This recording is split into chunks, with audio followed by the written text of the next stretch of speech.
10 টাকা চাল খাবে, তাই না? এখন 80 টাকা 90 টাকা চালের দাম।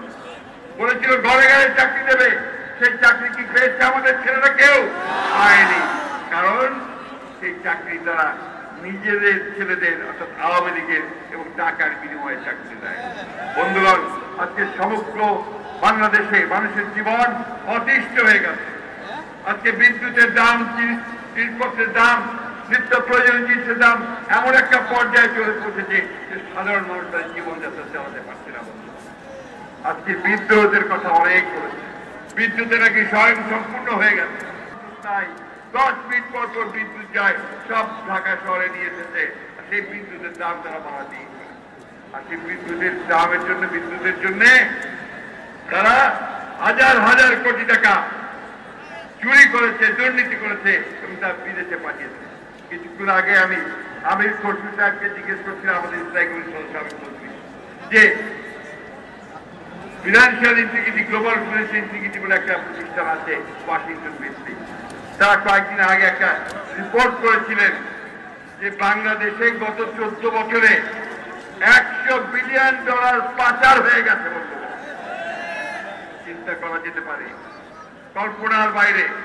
বন্ধুগণ, এই একটা দেশ যার মানুষ দিন রাত পরিশ্রম করে টিকে থাকার জন্য, উদাস্ত পরিশ্রম করে, অনেক কষ্টে আমাদের গার্মেন্টসের মেয়েরা তারা যে কাপড় তৈরি করে বিদেশে পাঠিয়ে আসে।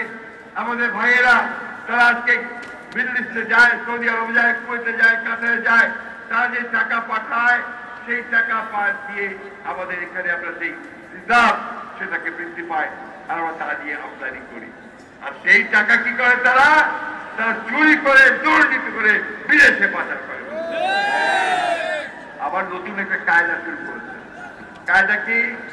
এর মধ্যে আমেরিকাতে বহু টাকা পাঠিয়েছিল তাদের দুর্নীতি, কারণ আমেরিকা থেকে আবার দেশে ফেরত আনছে। সরকার নিয়ম করেছে যে দেশে ফেরত আনলে 2.5% ইনসেন্টিভ পাবে, অর্থাৎ চুরিও করবে, বিদেশেও পাঠাবে, আবার দেশে আনবে, আবার 2.5% আমার পকেট থেকে কেটে নিবে। এই সরকার মানুষের বিরোধী সরকার। এই সরকার অর্থনীতিকে ধ্বংস করে দিয়েছে। এই সরকার মেগা প্রজেক্টের নামে মেগা দুর্নীতি করে আমার দেশকে ফোকরা করে দিয়েছে। বন্ধুগণ, স্বাস্থ্য সেবা, স্বাস্থ্য বিভাগ, স্বাস্থ্য দপ্তর ভেঙে পড়েছে। বন্ধুগণ, আপনারা দেখছেন ডেঙ্গু আজকে কিভাবে ছড়িয়ে পড়েছে। চিকিৎসার কোনো ব্যবস্থা নাই, মশা নিধনের কোনো ব্যবস্থা নেই। তারা রাস্তায় ট্রাফিক সিগন্যাল হওয়াতে সন্ধ্যার পরে আমার গাড়ি ফেলেছিল, সেখানে একজন মহিলা হিজাব পরে মুখের মধ্যে মাস্ক দিয়ে তিনি তখন ছোট ছোট তোয়ালে বিক্রি করছিলেন।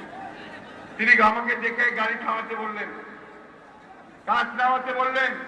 তিনি বললেন যে আজকে আমি একজন গৃহবধূ, আমার স্বামী রিক্সা চালায়, তা আমি এই সন্ধ্যার পরে আজকে বাধ্য হয়ে আমি আজকে তোয়ালে বিক্রি করছি, কারণ আমার সন্তানদেরকে আমি দুবেলা একটু ভালো খেতে দিতে পারি না, আমি তাদেরকে স্কুলে পাঠাতে পারি না। বন্ধুগণ, আজকে এই সভায় অসংখ্য শ্রমজীবী মানুষ, অসংখ্য রিক্সা শ্রমিক ভাই, রেল শ্রমিক ভাই, শ্রমজীবী ভাই, কৃষকরা অনেকে এখানে আছেন, গার্মেন্টসের শ্রমিকরা আছেন, তারা আজকে এই জিনিসপত্রের দাম যে হারে বেড়েছে তাদের পক্ষে আজকে দুবেলা দুমুঠো ভালোভাবে খাওয়া সম্ভব হয় না।